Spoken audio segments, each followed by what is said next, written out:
Good morning here in the United States. Good evening with our new guests here today. As everyone here you see on Dbacks Dispatch, we have a different trio for today's episode. Brett is not here. Brett has been replaced by Benji of Dbacks Podcast. Love the name. Not permanently, I must stress. Okay. Yeah. No. I mean, we just felt like it was a good time to have a guest on. So if this is your first time checking us out on Dbacks Dispatch, welcome to the crew. Make sure to like the video, comment, and subscribe to the channel so you don't miss any of our future videos. We go live about twice a week. We're just all getting ready here for the season to start, because if you're an Arizona sports fan, it just sucks in general right now. Like, it's just like there's nothing to look forward to. So we're like, so when do pitchers and catchers report? So if you are a audio listener, we are on Spotify and Apple Podcasts. So make sure to go ahead and check us out there. Just search Dbacks Dispatch. We are also affiliated with AZ Snake Pit. So go ahead and go to their website, check out their awesome articles. Make sure to check us out on Twitter, Instagram, TikTok. We are on Blue Sky. We just don't post on there because I always forget to post on Blue Sky. So without further ado, Benji, why don't you introduce yourself to everyone who may not know who you are? Sure. Thanks. Happy to be here. The guys who may not know, aka most people who are probably watching this right now. Hi, I'm Ben, also as GB Diamondback. I'm host of the Dbacks podcast, Arizona's only British-based Diamondbacks-focused podcast. I don't think anyone's going to really fight me for that title. Been following the Diamondbacks for 3 years now. I have so many opinions that nobody here on this side of the pond wants to listen to. I thought I'd get a microphone and throw them out into the ether rather than keeping them all to myself. And my podcast was born. Yeah. Everyone, also the link to his YouTube is in the description. So go ahead and just hit it and go ahead and subscribe to him as well. We all like to support all of our fellow Dback content creators wherever they may be, whether they are in Phoenix, Arizona, or on the other side of the pond, as they would say. So why don't we get to know Benji here a little bit more? How did you get into baseball in general, and why did you choose the D-backs? Why did you make the correct decision to choose the D-backs? Yeah, I mean, based on recent, I guess it's fair to call it the correct decision. Yeah, so the love of the Diamondbacks and the love of baseball sort of came around all at the same time. While I was at university here in London, I met my then girlfriend, now wife, who is from Arizona. Went back to their parents, and that's in Phoenix, in North Phoenix, near Happy Valley. And they took me to a Diamondbacks game of like, hey, here's an American thing that we can show you about. Here's how cool being in America is. It was Star Wars night against the Atlanta Braves a few years ago. Nice. Ronald Acuna Jr. single-handedly dismantled the entire Diamondbacks lineup. They dejected, terrible, unhappy with themselves, didn't really put up much of a fight. And I thought, you know what? We Brits love an underdog. This is the team for me. And, the rest, as they say, is history. Awesome. I mean, you chose a great, like, every year, Star Wars night is always, to me, one of the most enjoyable nights of the year. The team goes all out in terms of, like, I love looking at when they have the players on the big screen of, like, they try and manipulate their photos to look like Star Wars characters. Yeah. They do the same thing for Game of Thrones, and it's really funny to watch because some of them look good and some of them are like, wow, they had no other characters to choose from, so this does not look very good. Yeah, I remember they had older Yoda on it, and I was like, "What the hell is that on the big screen?"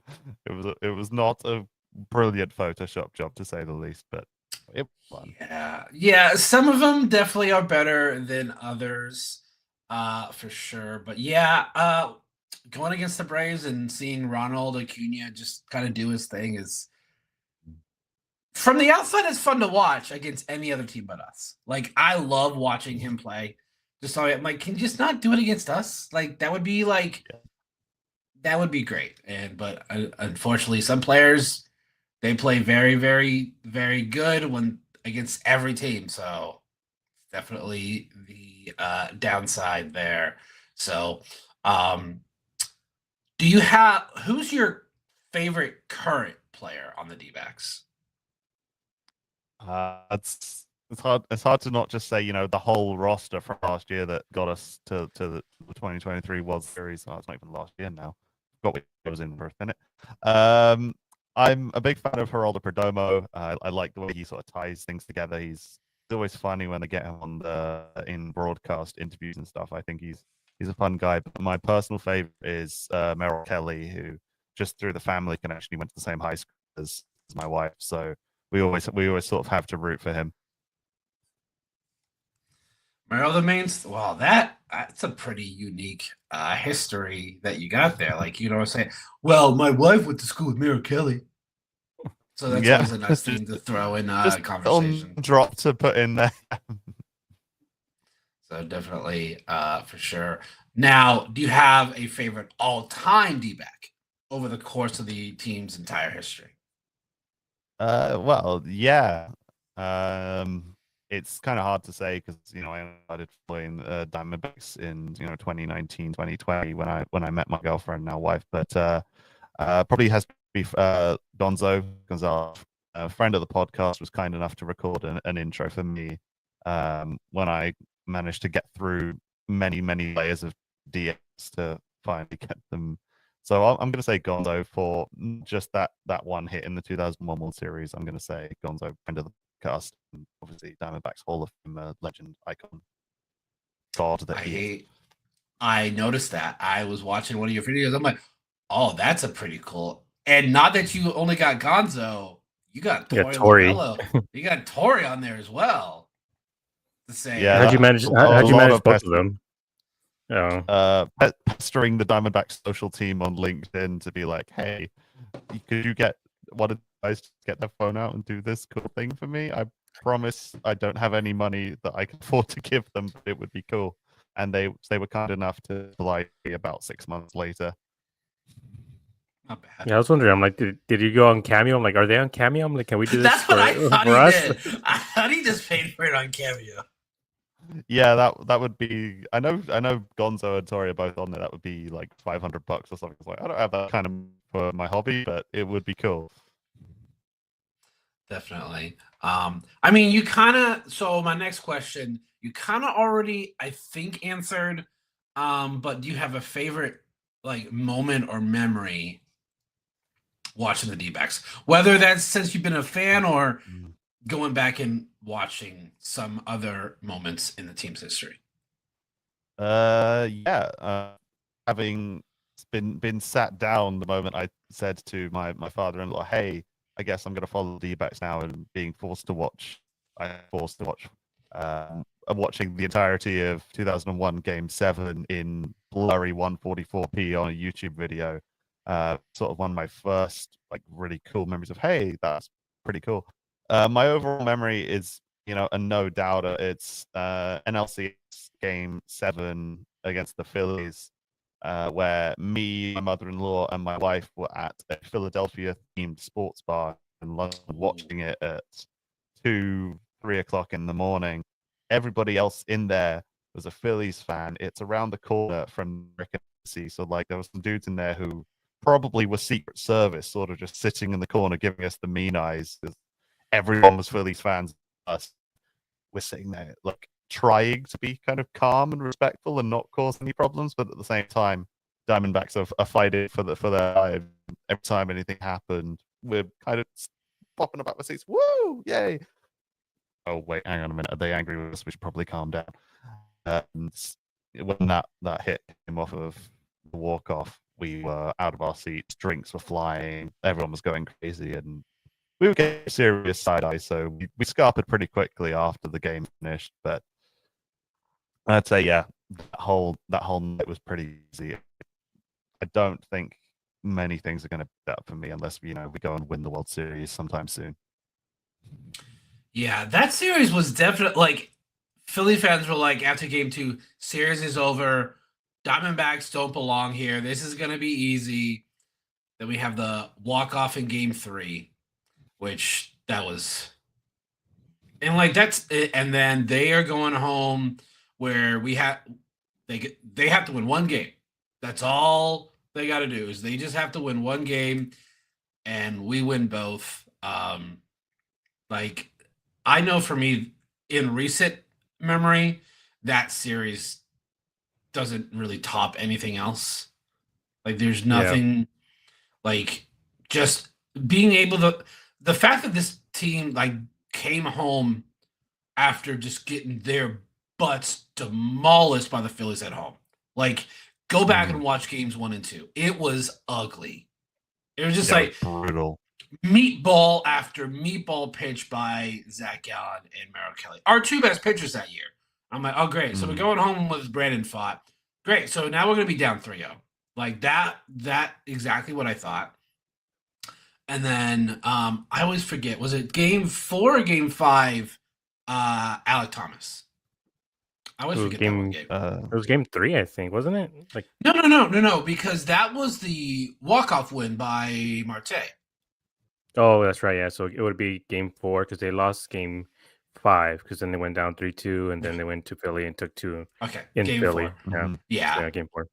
The ride of his like every time I hear Brian Anderson's voice, that's all I'm going to think of. Taking the Alec Thomas taking the and that was supposed to be a sack bunt. That at bat was supposed to be a sack bunt to move someone over. But Torres like, you know what? Swing away. And I love as soon as Kimbrel throws that pitch, like he kind of falls to his knee, and it's just so funny. It's so great. It looks like he is kneeling to our young king, Alec Thomas. So, yeah, that whole that series team year was special, and the way that if you look at who else we went up against that year, how stats around the MLB had it up versus our team as individuals, we shouldn't have been anywhere near the postseason, let alone reaching the NLCS and the World Series. As a unit, the way that team came together really collectively was like one of the things that really cemented me of being like, yeah, you know what, I'm a diehard fan of this now. Rain or shine, sleep, shine when it comes to Arizona, whether this is going to be my team. It's just so weird how different seasons are because that season we limp into the playoffs. We lose our last series against Houston Astros. I was like, oh, they're not going to be there. Brewers are going to beat them. We beat the Brewers. And then this last season, have the number 1 offense in baseball. We have more wins than we did the year we go to the World Series. We don't even make the playoffs. Like, that's just how crazy baseball is season to season. So I'm hoping this year is better. This team has looked a lot different since the last time we saw them play. We've added a lot of different players. We lost a fan favorite in Christian Walker. I had like a 5% chance he was coming back. I was like, I feel like he wants to test how it is to be a free agent based on what he got offered. I just don't think the team probably offered him that. But I want to get your thoughts on first the Josh Naylor trade. Do you feel like it was necessary, or like do you think we fleeced them? Did they fleece us? Like what were your initial thoughts on the trade? Well, I don't want to go too crazy and say, it's 100% a win for us, 100% a win for Cleveland. Obviously, Slade going the other way, lights out pitching first time through an order. But, if you're a major league pitcher, you can't afford to blow up the way he does, second time facing any kind of batters, and third time in some cases is quite lengthy. I wish him well. I hope he develops well over there in Cleveland. He seems to have been well received so far on social media reaction on their end. So, I think he was a guy who had much of a future here. I think he was destined to be used trades one way or another. But getting Josh Naylor back, I think is a huge win for the Diamondbacks.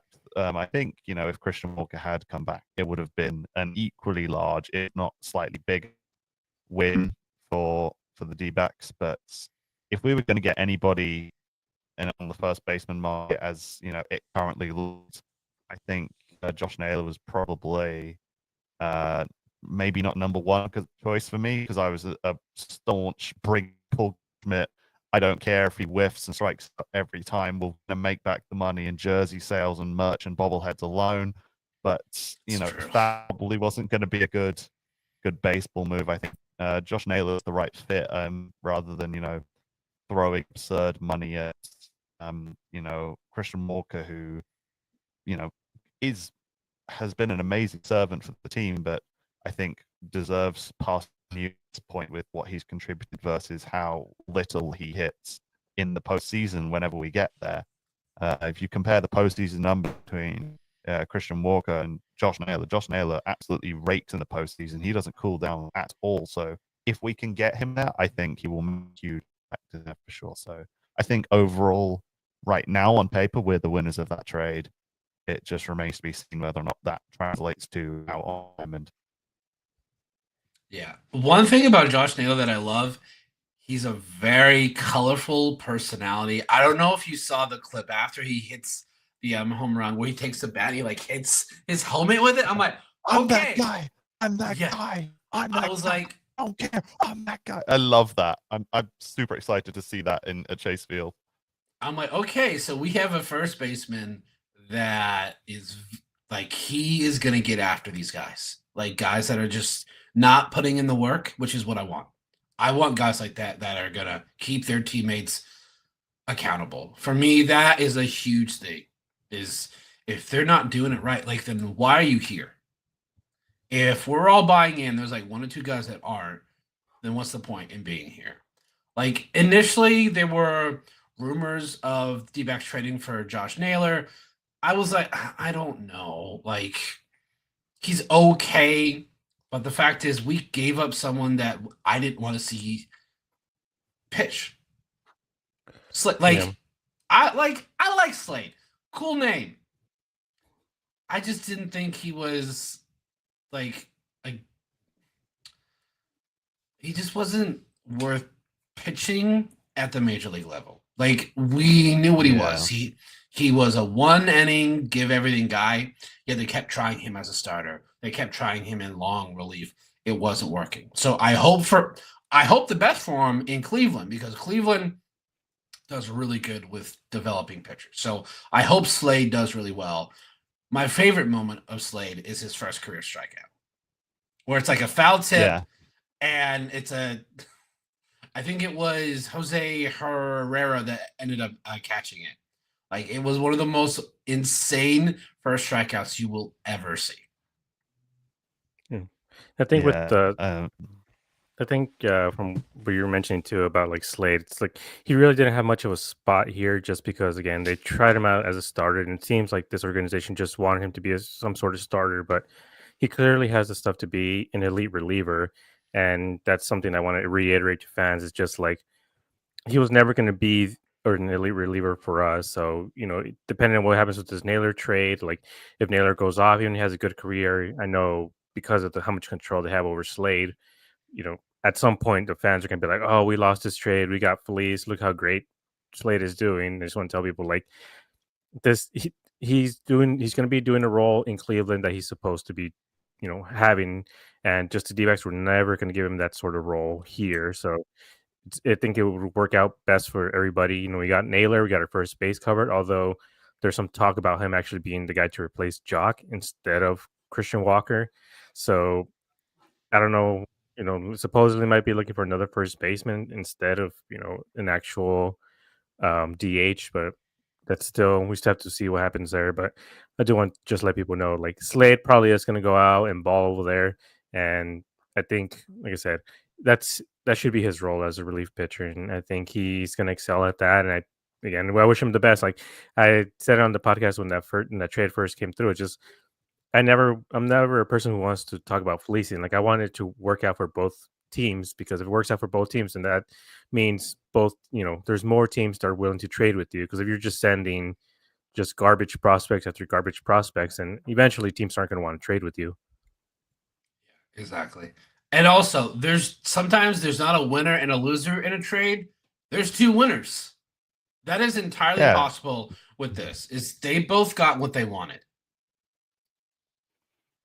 Yeah, I mean, I think it's a blow if you're a Cleveland Guardians fan, you're losing Josh Naylor, but having somebody who can be as good as we know Slade Ciccone can be over, strike out guys and they never even had a play. Yeah, I think we'll be okay. Yeah, and another reason I got excited about this trade is just like, okay, we're not going full-time 500 at bat Pavin Smith. Because if anyone has watched this podcast, Lord no, we all are like, part-time Pavin is okay. He's good. Full-time Pavin, no. I just can't. And like everyone keeps bringing up, well, he was good in August. He had a good 2-week stretch. And everyone likes to bring up, oh, he had a 3-home run game in Houston. Let's see him do that again. I want to see him somehow get an OPS over 800. I just don't think it's going to happen as a full-time player. Like, again, I'm fine with him getting like maybe 2 games a week, maybe 3. 3 is kind of pushing it, but I would be okay with 2. I just long-term full-time Pavin. I've seen everything that I need to see with Pavin. As Gabe said it on a podcast, I think two episodes ago, if he's going to be your DH as your 7th or 8th best hitter, that's not good. Your DH should probably be your power guy. You're probably 2nd or 3rd best hitter. That's not Pavin. Yeah, that's as best a summary as I can probably give you. As much as I like to be gentleman fan, if we have a player to do well, but I don't have faith if I see Pavin in the lineup. And in my time playing the Diamondbacks, I've seen him in the outfield. But if we were going into this year with him as our everyday first baseman, that would probably end up being more to watch than even I could have probably hoped for. So I'm glad we got somebody else. I'd love to see even 3 home a game Pavin as the DH every week if he was going to do that well. I just don't have that amount of faith in him to do that. Yeah. I want to highlight real quick Spencer Dback. He says, loving the chat, but what are y'all drinking today? Tea? I have an iced coffee. What about you guys? Mountain Dew. I'm going to live up to this stereotype, Earl Grey tea. Yeah, I love her. I love her. Earl Grey. I'm like, I feel like you have to, like, because of what your name is. So yeah, milk and sugar. Part of my sugar or is little splash of milk, no sugar. I'm not that uncivilized. No. It's part of the show every week when I record that. Depending on my mood and depending on how badly the Diamondbacks got spanked that particular week, I pick a different kind of tea based on how much of a pick me up I need. At least the last couple of years, I haven't been down to the get my hip flask out and pour or the whiskey in my cup of tea as of yet. So we're keeping it just the traditions for now. I feel like that week where Seawall blew the saves against the Dodgers and the Padres, I feel like that week you would have been like, ugh, maybe I just need straight alcohol. Screw this tea stuff. I mean, I could have that in the mug. No, you would never know. Right? Because you're just having a mug. I have no idea. But I mean, Josh there Naylor would be signs as I start lumping, like, yeah, talk about the podcast, but I would never tell you. But Josh Naylor was not the only big deal that we made this offseason. We signed Corbin frickin' Byrnes to a 6-year, $210 million deal. I still can't believe that this has happened. Thank you for the hometown discounts. The only reason that it happened. We now have, in my opinion, 2 Cy Young candidates in our starting rotation with Zach Gallen and Corbin Byrnes. So I'm very excited. But what are your thoughts on getting Corbin Byrnes? People people were talking to me about this yesterday. A Orioles fan came up to me and said, "You know what? I didn't mind the Diamondbacks before. I can't stand you guys now." And I was like, "Yeah, not like I had much personally to do with influencing the trade. I'm delighted he's chosen here as well. That kind of thing where all of the things go together so perfectly. Where his wife's got twins. They want to see in Scottsdale, so be in the area. The tax break works the way they wanted to as well, and we get a guy on where we have 2 years and 4 years as basic options. I'm so excited to see if we get the Corbin Burns that's been the 4-time All-Star in a row. Obviously he's the number one guy in our lineup. It's a little disappointed the signing because it means probably we don't get Roki Sasaki, which would have been cool. But I that's only because I didn't think Burns was going to be even remotely close to an option for us. But that sinker and then the slider combination is going to be absolutely beautiful with the kind of development that we can hand that over to some of our younger arms and learn from him. I think, like some Brandon Pfaadt, Ryan Nelson, this is going to be a guy who's going to come into the clubhouse. And yeah, they've got, Zach Gallen in that clubhouse already as like the experienced arm. But Corbin Burns is a guy I think who can offer so much more than just what he does out on the mound. I think he's going to have a huge, profound effect on just how our pitching is going to be. Because right now we have an 8-man rotation right now. If we're looking at some of the guys are going to get spring training invites as well. It's a good position to be in where we don't have to go, yeah, we have to get through 4 days and then we have to tolerate a Jordan Montgomery start. Like, no, we've got a guy who blow Montgomery out of the water if we compare them side by side, and I think that's going to help us shift some of the dead weight as well. The thing about Corbin Burns that is so striking, he's so dominant and he doesn't have a stereotypical fastball. His fastball is his cutter. He doesn't throw a 4-seam or a 2-seam. Like it's very cutter, curveball, sinker. He got rid of a 4-seam. I think it was before the 22 season, which go back and look at his numbers the last 3 seasons. He's been absolutely dominant. I still think Gallen is the ace of the staff. I still think Gallen's number one. It's more like a 1A and a 1B really with Corbin Burns. They're both they both could throw over 180 innings. And we've talked about it numerous times. This bullpen is very taxed, it seems, at times. But if you have 2 guys like that back-to-back days could go 6+, that's going to save your bullpen so much. So I want to bring up the point that you made about the Baltimore fans. Why are they so angry at us? I'm like, it's not our fault that your cheap ass ownership didn't offer him a contract. I don't know why they're so mad. Every time that I see something about the Orioles, they're just so mad. Oh, Arizona poached them. How dare they? Those bastards. They hate us. And I'm like, blame your ownership for once, because for some reason they never blame the ownership. They have all these great guys and they just never spend. I know they got new ownership, so everyone's excited they're going to spend. I don't think they spent any money in the offseason other than Charlie Morton, which good luck with that. 41-year-old Charlie Morton. Yeah, so I don't understand why they're using us as a projection for their rage. Yeah, I don't understand it. Even there's a writer and podcaster named Buster Only. I don't know if you know him, but he used to cover the Orioles in the late 80s and early 90s and stuff. So he's not a fan, but he likes the Orioles in general. And he's talked about it on his podcast for years and years, just man, this ownership, they have young talent, they have the ability to spend, they just never do. And he would get attacked by Orioles fans all the time for that. How dare you? You don't know the situation, blah, blah, we're rebuilding. He's no, I want them to succeed. And for some reason, they just have this weird chip on their shoulder and they just defend their ownership like crazy. And I'm like, why do you guys do that? It would be better if you guys were criticizing your ownership. I mean, eventually, even with us, Ken Kendrick finally opened up the checkbooks because after a while of hearing it from everybody saying that he was a cheap owner, and then Matt Ishbia, when he bought the Suns, our basketball team here, he was finally came out of his his cave and started talking to the media, because I'm like, yeah, he needs that good press, and because Ishbia was getting all this good press about buying the team and everything. So it's something you got to criticize, like the ownership, and for some reason, Orioles fans just don't. Yeah, I'm like, they aren't going to give you money if you blindly defend them. They don't know who you are.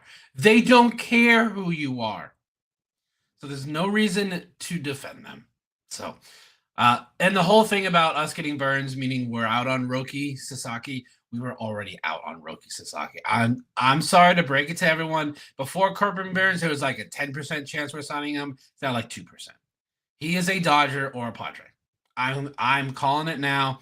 I truly feel he's going to the Dodgers. It's just only a matter of time. Supposedly, I think he's making his decision in about 2.5 weeks or so. So we'll wait and see. But sneaky instinct that he wants to go and challenge himself and throw all of us a curveball and go play for the Rockies and go play it as a pitch. And I'll not even put a sneaky $5 on that. No, I'm not. Like, if there's any dark horse, it's Seattle. Because Seattle hasn't done anything this offseason. I think that's the one dark horse is Seattle, because the main thing he struggled with the Japanese media is they kept him, I guess, accountable. Like, when he struggled, they were very harsh with him. I guess he doesn't want that. I'm like, then don't go to LA, because you're going to get that. The fans are going to tear you apart if you struggle the first month. San Diego won't. Seattle won't. Arizona won't. So why not come here? Yeah, I don't know. 10-man rotation, 11. I would love it. Who cares? I would love it. I'm just saying, don't get your expectations up and then get all mad. Say, oh, we didn't make moves. We signed Corbin freaking Byrnes, y'all. That was on nobody's radar before it happened. I know it wasn't on my radar because to me, it didn't make sense. I'm like, if you want to bring back Gallen, why would you sign someone else? I still think Gallen, they might sign Gallen to in extension. Ben, I wanted to ask you real quick. You used the phrase "throw us a curveball." Is that common over there? Maybe not so much amongst people who don't watch baseball. I've heard it said in common parlance before. It's popped up, I think, once or twice in Gavin and Stacey on BBC. You guys know of what that show is. So I don't think it's an exclusively American thing, and I use it often enough, so maybe my friends. I know, like in cricket they use some sort of curveballs and stuff like that. But I was curious about like how much baseball lingo translates over, because here in America it's everything. It's like our daily lives, like hitting the home run, pitching a sale, or there's a whole bunch of stuff like, or stealing something. Like, we have a lot of phrases and words from baseball that we use in our everyday lives. Like, how much do you think, how much does it transfer over there, or is there like more of a soccer or football lingo that they use over there? Yeah, I mean, obviously, football is the number one thing that gets talked about in terms of day-to-day terms, like scoring the winning goal, things like that. But, no, I think since pretty much everybody here played with sports at one point or another while they were in school, at least knowledge of curveball, home run, things like that do tend to pop up maybe more often. And I think I noticed the more I'm looking for them a lot more. That's it's certainly not uncommon. Yeah. And as Oscar says here, that Yankees and Phillies there's a reason why he hasn't been linked to these two teams. Yeah. Because that's a very good point. Media and the fan base, they jump on you, right? Like, they're gonna jump on Paul Goldschmidt, Yankee fans, when he's hitting 180 at the end of April. How dare they? How dare they? National treasure. Leave Goldie alone. Yeah, they're gonna be so harsh. So Also, Phillies fans, like they love to say that they're the best fans in the world, but during some Philadelphia Flyers game, they literally threw batteries at Santa Claus during like halftime.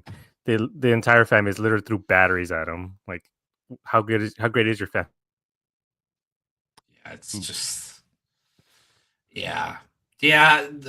Philly like during that whole NLCS, Philly fans got like really like triggered by just something like the whole how we couldn't sell out a middle of the week NLCS game 3. I'm like, I'm sorry, people work here in Arizona. Do people in Philly not work? Do y'all live on welfare that you can go to these games? Like like Yeah. that whole thing was I remember the screenshots going around that the Philly fans were just buying out blocks 10 tickets with no intention of showing up to the Chase Field games. Like, yeah, people just went and sat there. It was better tickets than the ones they got. They just went and sat there. I don't think it's going to bother too many of us. And at the end of the day, we had the last laugh in that series. So I've got all the Philly fans over here in London in 2023.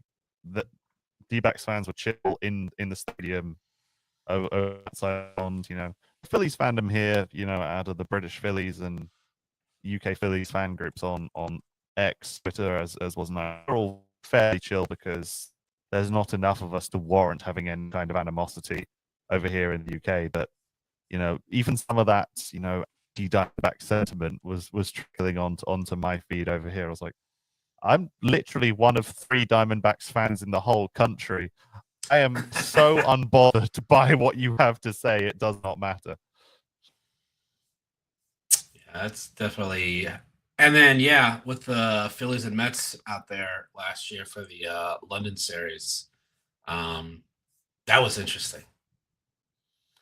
Yeah, and it I don't think any of it really kicked off. You noticed, and people always talked about, actually the number of fans who would come over for it as opposed to previous London series, 2019 Yankees Red Sox, which was mostly just for the people who either all the Bostonites and Red Sox fans who are probably the biggest UK based fandom. Well, wanted an event I was at recently was the Red Sox fans, and then all the people who wear Yankees hats as a fashion statement. That's what 2019's London series was.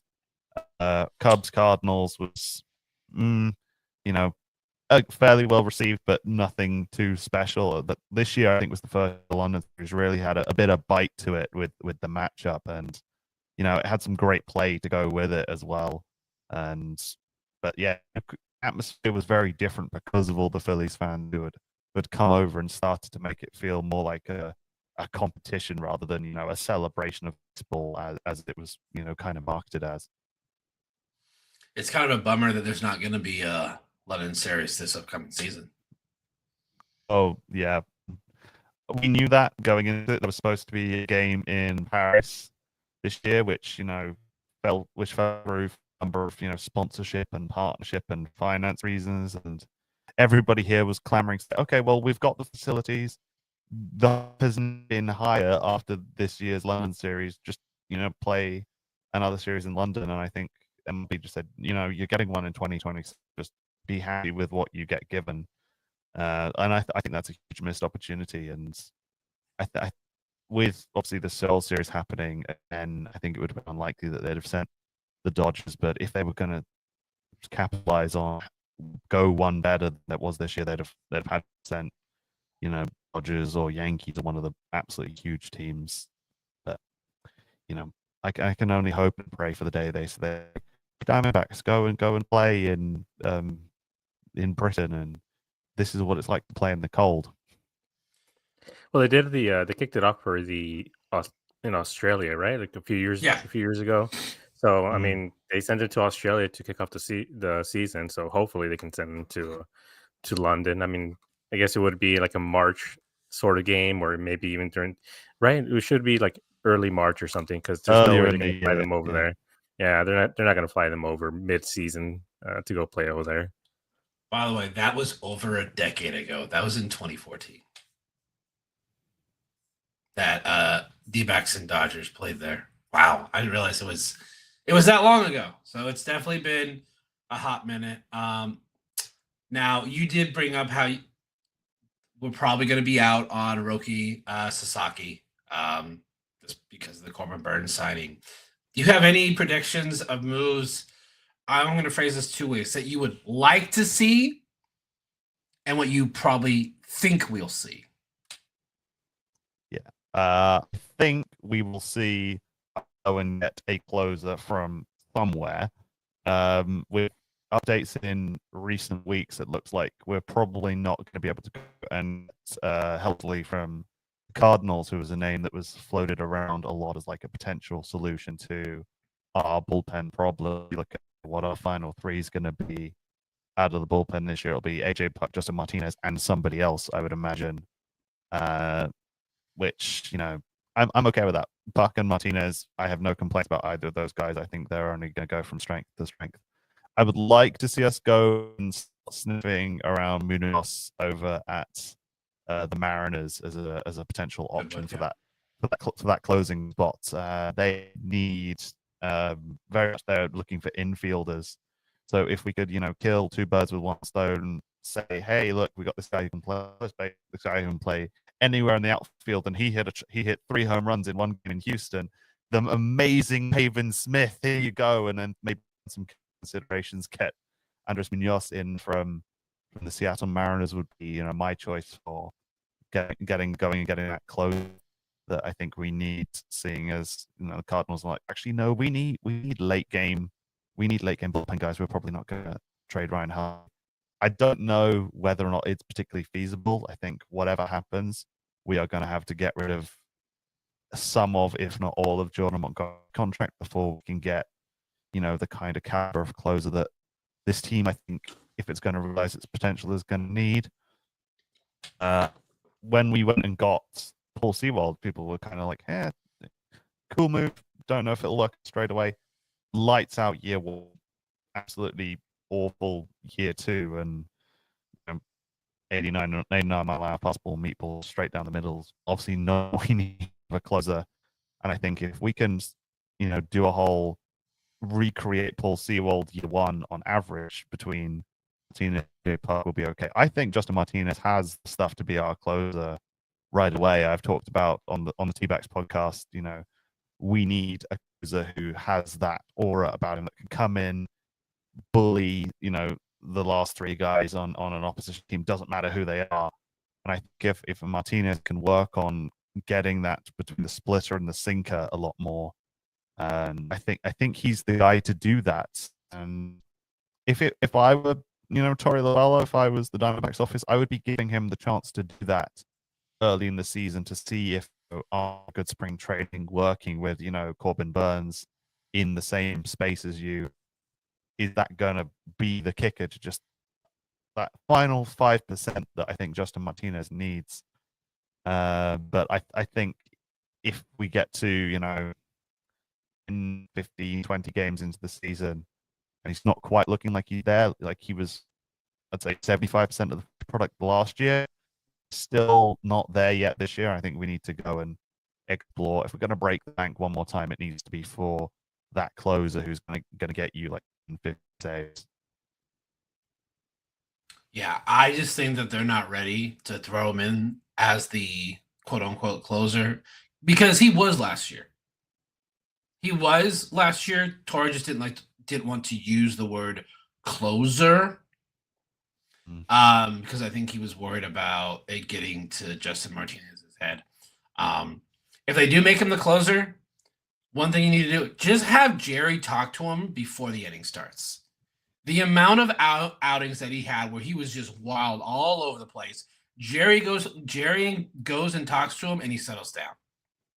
So I'm like, if you do that, just have Jerry talk to him before the inning starts. That way he doesn't have... It's all mental. It's all up here. It is. Well, that's all closer is you gotta be solid between the ears. Because it's the most high pressure situation of the game. Because if you struggle, the game's tied or you lose your team the game. So yeah. I just think his stuff is just dynamite. Like there's no reason that he shouldn't be the last guy. Yeah, I don't disagree. I think, you know, he's young. It's actually amazing how young Justin Martinez is if you know put his numbers side by side with some other guys in his position. I think, for somebody who's 23, he could be, 33 and still be a closer in 10 years' time. It might take him that long to be that elite guy. He just needs to have the experience. But I think if we give him a slight little nudge, and whoever's with him out there warming up in the bullpen, because our coaching staff has obviously changed a lot this offseason. If we just assign one coach to be the Justin Martinez coach, that's all he does. He's just with him all day every day, find out what crack in his mentality is that Yeri has to go and fix every time Martinez goes out on the mound. Patch that up before he even gets to the ballpark, and you're going to have a guy who in 10 years' time is going to be potential retire the jersey amazing icon of the sport, because he really has a connection and an aura about him with a lot of fans who really want him to succeed. And I'm one of those guys. I think he could for the Diamondbacks. Yeah, I mean, he has just that personality that you'd love to see as your closer. Just his splitter to me is the best in the game. It is just dynamite. That splitter is just simply disgusting. Like, good luck trying to hit that pitch. So he's definitely very fun to watch. And as Spencer says, there's a phrase in the UK: if you're good enough, you're old enough. Yeah, I would hope that doesn't. I don't know what that phrase is in reference to, but I would hope it'd have good intentions. Yeah, it's an old reference.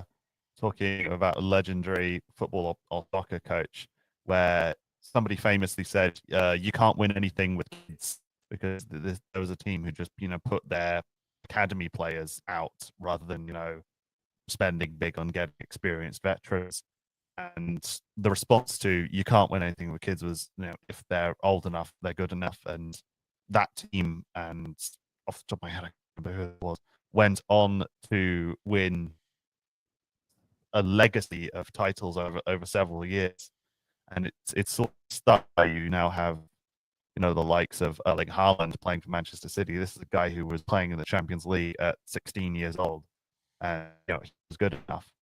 And at every tier of football in this country, you have very similar guys. I'm a Portsmouth fan, and for my sins, we had some years where we had no money whatsoever to field the team, so we were putting out 16-year-old, 17-year-old, and some of those guys looked ready straight away, and now play in the Premier League, and they haven't gotten any better since they were 16 or 17. They just were that good already.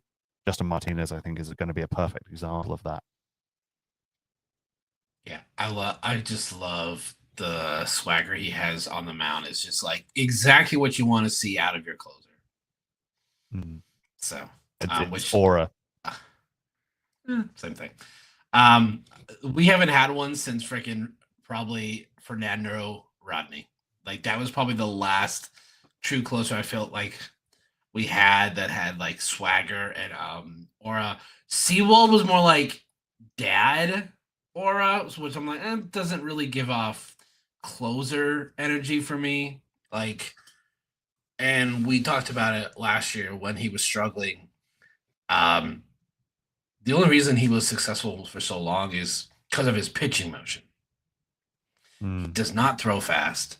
And once his velocity dropped even lower, he was just giving meatball after meatball after meatball. It was tough to watch. And like, even if he didn't lose games, he would give up hard contact.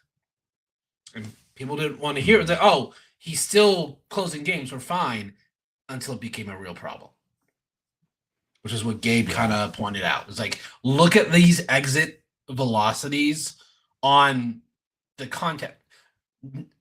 Not just his hits, but like outs. Like, I'm sorry, giving up over 100 miles an hour on an exit velocity is not a good sign. Means guys are squaring it up. Guys are squaring it up, and eventually they're going to hit it, which is what happened that like week and a half where he looked bad. It was, God, it was tough to watch. And it's the reason we didn't make the playoffs. You take that Dodger game or that Padre game, you flip either one of those, we are in the playoffs, and who knows what happens. I think our whole "are we going to make the playoffs" had started to stumble, and I had lost a little bit of faith long before that real tail end streak of the season where SeaWorld was losing on things. But I did not pay $38 plus national for "It's Time to Pull SeaWorld to Pitch" shirt to then see this nonsense going on my screen when I already paid for MLB TV as well. And I really wanted him to just get that little bit of gas back in the tank for just one more postseason, and it didn't come. And that I think that was a blow to the whole team. They can't rely on that pitching support to close things out when we have the best offense in the MLB. Then it's gonna fall apart. And I think we can fix that with the right closer, be it an acquisition, or we tie things together. We be that team that's connected with each other and give Justin Martinez that mantle. I think he can have pressure. He's got that attitude about him, and I think it's a little old fashioned to Lavella to be like, I don't want to put that pressure on young guys' shoulders. That these are the kind of guys that you have to give them that chance. So I don't see too many draws of doing that for this upcoming year. And if that's not going to happen, who else is it? Who else do you look at that bullpen and think, who's going to be that close? Because the impact that AJ Puck has, I don't think we should be turning him into our out and out last stretch. I've been talking over the offseason of how much money does it take for us to go and get Luke Weaver back, Diamondbacks legend? We need somebody like that for sure. Because who would have predicted that year for him last year? I wouldn't have. I had he was at the Yankees at the start of the year. We need that back. Yeah, I mean, even with a guy Jeff like Luke Weaver, I'm like, he had some great stuff while he was here. He had Tommy John. Unfortunately, they just couldn't keep him around for so long. Unfortunately, they tried to make him to a starter. The Yankees were smart about it, and we're like, "Oh, you're a reliever now." But yeah, Jeff does make a good point that you need strikeouts to end the game. Like, you don't want to give the other team any sort of chance of coming back at all. And I think a guy like SeaWorld was giving up really, really hard flyouts. And if there's any sort of miscue in the infield or the outfield, like, you're talking about getting a guy or two on. And it seemed like every game, Paul Sewald had a guy on first to start off the game. And so those deep flyouts that he was giving up, suddenly the guy's on second, he's on third, and then a single scores him in, and suddenly the game is tied. So we need guys who can get strikeouts, who have a high strikeout to walk rate too, because as soon as you start giving up walks, or as soon as you start giving up singles or even hard contact, at that point you're like, all right, so at some point something's going to tip over, and things are going to average out. And even if, same with Sewald, he saved like 11 12 games last year in a row, at some point that exit velocity came back to bite him and bit him for like 5 games in a row. So I do agree. I think the main move we have to do is to get an established closer. If not, get a 7th inning shutdown guy, so then both Puck and Martinez, any sort of combination from them, they can come in and just shut the door, because we lost a lot of games last year because of the bullpen, and that's what kept this team out of the playoffs. And I mean, there's a lot of other issues too, but 89 wins should have gotten you there, and unfortunately, having something like 30 blown saves is not going to get you into the playoffs. Yeah. Last season, his strikeout per 9 was 11. That's what you want out of your closer. Like, that is now his whip was a little high at 1.3 for a back end reliever, but that's just due to sometimes his command is just not there. He just he'll bounce that splitter. Like, when that splitter is doing well, it's the best in baseball. Sometimes he bounces it, or it's not even a competitive pitch. So the guys don't even need to worry about swinging it. So I think Justin Martinez, I personally want him as our closer, because I just don't think they're going to be able to go ahead and get an actual lights light shutdown closer. So I'm like, just go ahead and get another high leverage arm, and the 8th and 9th be Puck and J Mark. Like I want them to go after Ryan Helsey, but apparently the Cardinals are also looking for another back end reliever, and I'm like, why? You guys don't need a lights out closer. You're not going to be winning that many games that late, so that's just a waste. But apparently they're not willing. They don't have plans to trade him. So we'll see what happens. Yeah, I'm just going to keep fingers crossed. So now, as someone who does cover baseball in England, how has MLB's recent aggressive campaign in England influenced baseball's place in the society there in England? That's a really good question. The can't say, baseball growing. I think international sport as a whole here has been growing. Like, interested in the NFL has got bigger year on year on year, and I think that's what MLB here are trying to replicate with sort of the whole programs after the London series. MLB Europe have this thing called the London Series Legacy program, where it's like, going and having community projects, playing baseball in schools, and I think that ties in a lot now, closer than it did in 2019 after Yankees Red Sox. This year especially, it's been impressive to see how many things have been put on, and I think the interest in baseball all has grown.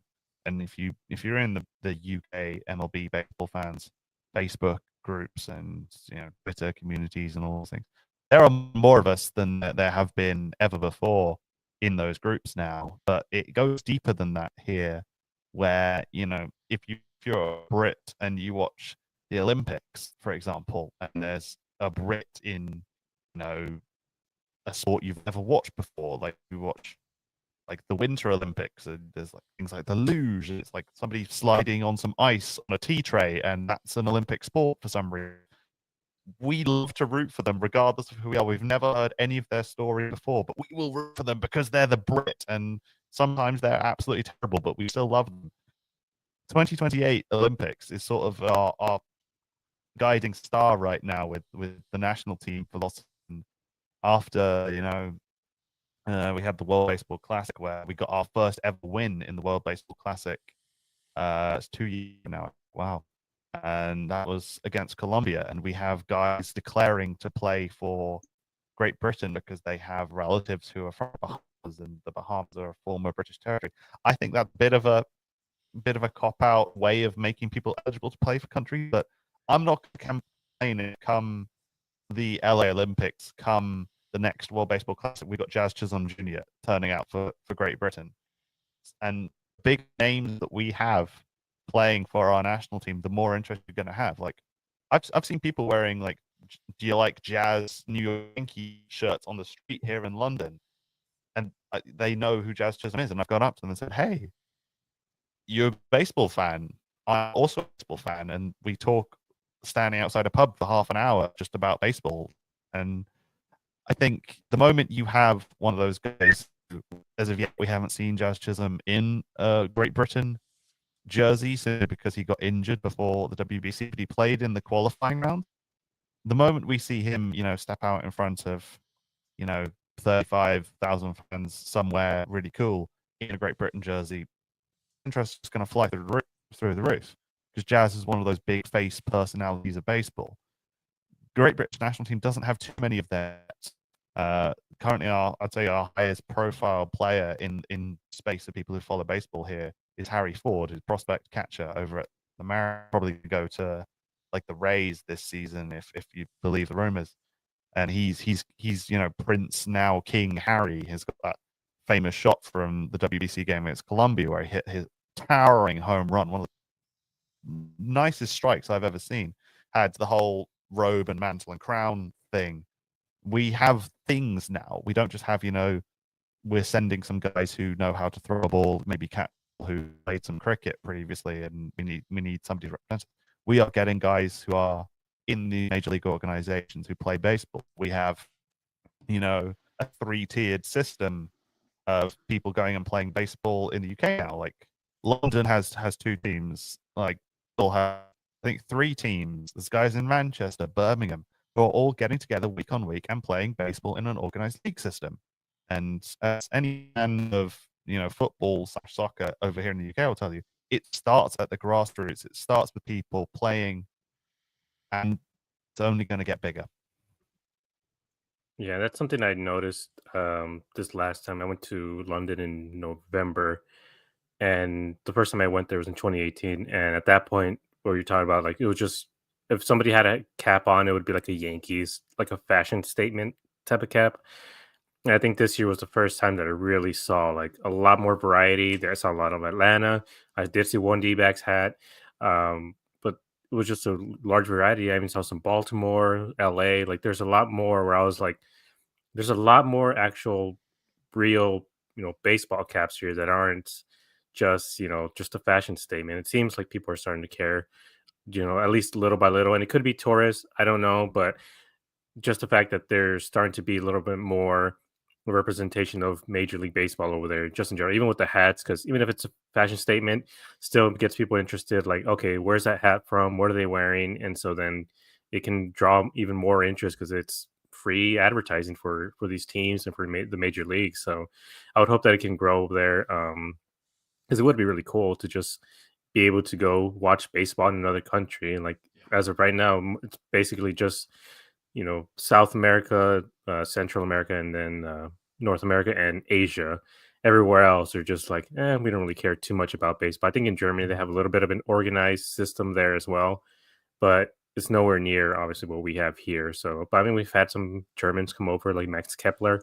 So hopefully, we start getting to more international guys coming over. Although I do think you guys need a better jersey because that Great Britain I was gonna say, font, I oh my hope god. they give them a higher budget for this next World Baseball Classic because no offense, the one we got in the last one was like, did you give them a budget?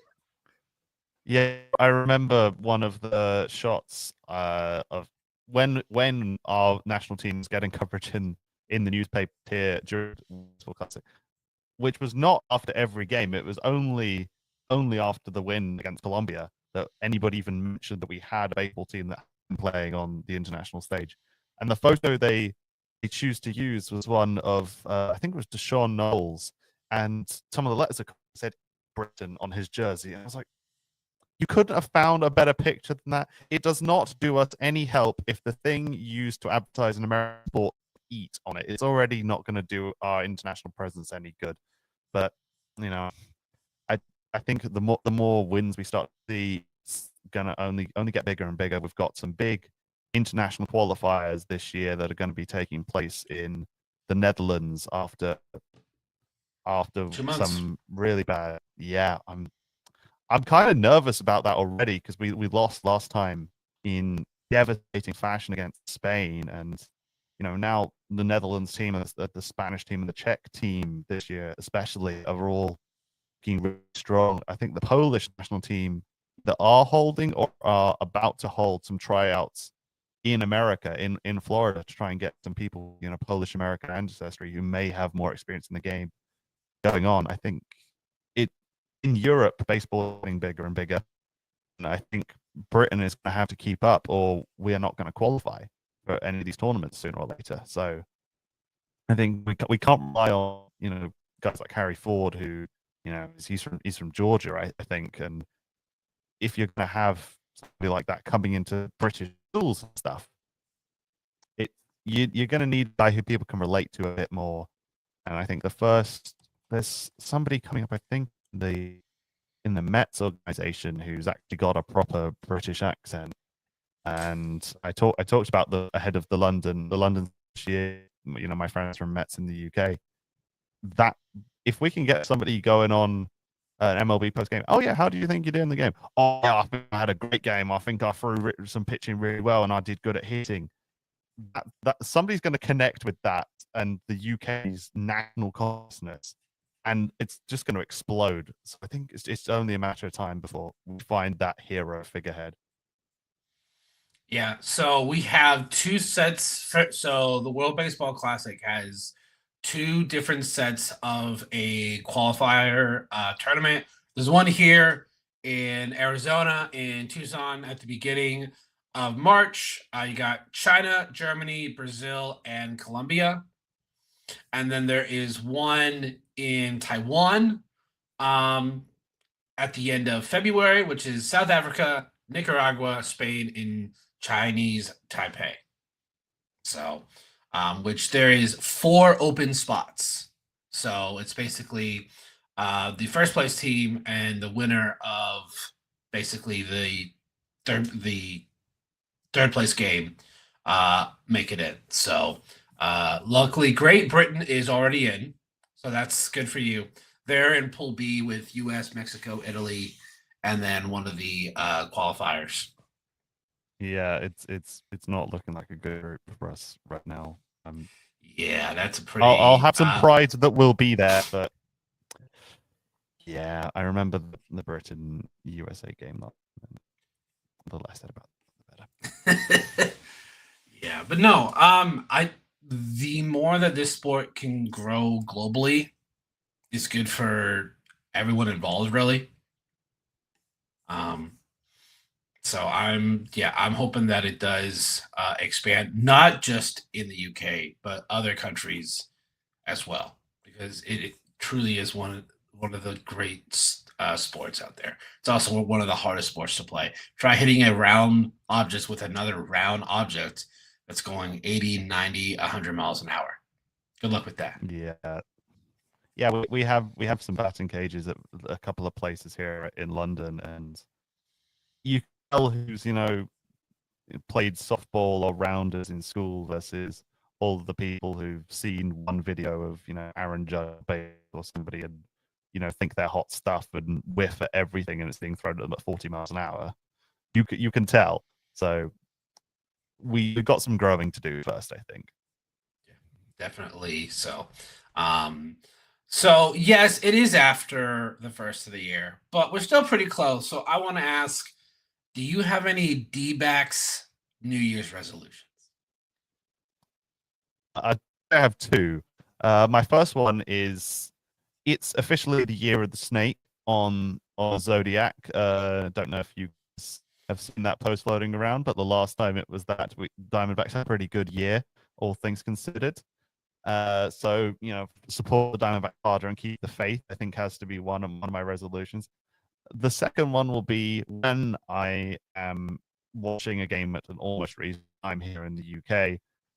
Don't go to bed early if we are leading, because I did that last year while we were 8 runs up against the Milwaukee Brewers, and I woke up in the morning and I checked the result on my phone. And, oh yeah, they were winning and they were doing a game. Look at the result. Oh bloody hell! You're joking. That was another game up to.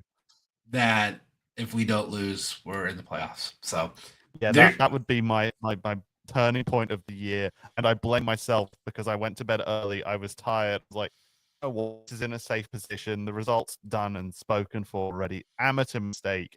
It's my own bleeding fault. So I'm not doing that this year. If I'm watching a game, I don't care if it's going to finish at 3 or 4 in the morning. I'm going to red eye, raw dog it the whole way through. Just grind it out, brew some tea, keep brewing tea until the game's over. Because yeah, I could screw up the entire season if I don't follow my own superstitions. I think baseball is one of the most superstitious sports out there. Like, you can ask a lot of fans, players, like if they did something one day and they, for example, Pavin Smith hits 3 homers. Pavin, whatever you did that day, you should be doing every freaking day, bro. So, yeah, he's got to have the same pair of pants. He can't wash it for the rest of the season. Those are your underwear you're wearing. You wear those rest of the year. You can't take them off. Shower with them on. If you put your socks on the wrong way, same thing. Got to do it every. Yeah, even like with me, I'm not superstitious at all with anything.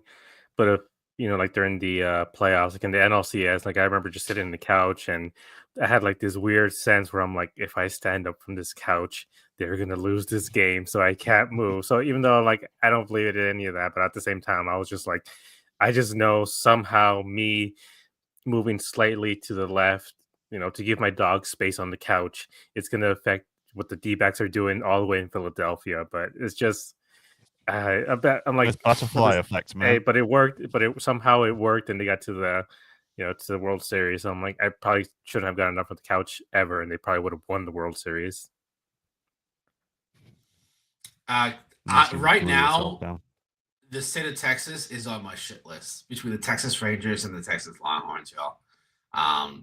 It just caused me way too much heartache the last couple of years. So, Benji, we do appreciate you for coming on. It was nice to get to know you, kind of hear your thoughts on the team as a whole and kind of how baseball is really expanding there in England. Where could everyone find you on the social medias? Yeah, so I myself am at GB Diamondback. That's only on X, formerly known as Twitter. The podcast is across pretty much every auditory platform. That's Dbacks Podcast. You can find us on Instagram, X, formerly Twitter, and now Blue Sky, which I touch, once every so if I can remember to get around to it. At Dbacks Podcast at bluesky.social, as everyone is over there. And so we're on YouTube whenever we have special guests on, which is once every month or so, leading up to the season, every Sunday or Monday. Yeah, we do appreciate you for having on. Everyone, we do appreciate everyone for stopping by, whether you watched us live. So we had Jeff, AZ Bubba, Spencer, our producer extraordinaire, Josh, Oscar, Justin, Rickety Bridge, Brett. Thanks everyone for stopping by. We do have a Discord. The link is in the description. It is free to join. Go ahead and jump on over there. We discuss all things baseball. If you're a fan of another team, we are supportive to a certain extent. So just be careful if you join over there and you're not a D-backs fan. That's all I'm going to say. We also discuss all other things in there. Like we got movies, video games, TV. Make sure to check us out. Make sure to subscribe to us on YouTube. Check us out on Apple Podcasts and Spotify. We'll see you for the next episode. It's the Dbacks Dispatch. Yeah, bring the red game, Josh on the floor. West Coast vibes, catch us on the air. Home run dogs, diamond gems we share. Brandon was a dad, Caesar man was a plan. Red race it down, tells it like it is, man. Gabs on fire, brings the heat every time. Josh on the mix, keep the beat so prime. I got the insights every week's a hit. Tune in, Dbacks Dispatch, this is it. Now we rollin'. Dbacks Dispatch, yeah. Talk to Brandon, Brandon Gay, this is Big Catch. Josh on the mix, he makes the beats. West Coast vibe, got the G fucking the bad. The home Mac, the home Mac, the home Mac, home Mac. Dbacks Dispatch, we here to stay. Yeah, catch us every week, we bring the flavor to it. We got the home Mac, the home Mac, the home Mac, home Mac. Dbacks Dispatch, we here to stay. Catch us every week, we bring the flavor to it.